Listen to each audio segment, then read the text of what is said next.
நினிவே நோன்பு 3 பாடங்கள். 1. மனமாற்றத்திற்காக நோன்பிருத்தல். யோனா நினிவே மாநகரை எச்சரித்த போது அரசனோடு இணைந்து நகர் முழுவதும் நோன்பிருந்து மன்றாடியது. அனைவரும் மனமாறினார்கள். நாமும் திருத்த வேண்டிய தீய பழக்க வழக்கங்களை சிந்தித்து பார்த்து மனமாற வேண்டும். யோவேல் 2:13. நீங்கள் உங்கள் உடைகளை கிழித்துக் கொள்ள வேண்டாம், இதயத்தை கிழித்துக் கொண்டு உங்கள் கடவுளாகிய ஆண்டவரிடம் திரும்பி வாருங்கள். 2. குழுவாக இணைந்து நோன்பிருத்தல்.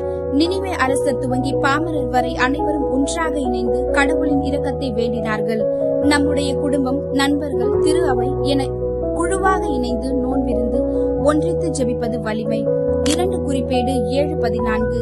எனது பெயரை போற்றிடும் என் மக்கள் சிறுமையுற்று தாங்கள் பாவங்களில் இருந்து மனம் வருந்தி இறந்து மன்றாடினால் அவர்கள் பாவங்களை மன்னிப்பேன். 3. விரைந்து நோன்பிருத்தல். நினிவே நகர மக்கள் இறைவாக்கினர் யோனா தந்த செய்தியை ஏற்றுக்கொண்டார்கள். காலம் தாழ்த்தாமல் உடனடியாக நோன்பிருந்து மன்றாடினார்கள். இறை உறவில் வளர காலம் தாழ்த்த வேண்டாம், இன்றே நோன்பிருந்து ஜெபியுங்கள். ஏசாயா 55:6. ஆண்டவரை தேடுவதற்கு வாய்ப்புள்ள போதே அவரை தேடுங்கள். மறவாமல் உங்கள் கருத்தை பதிவு செய்யுங்கள்.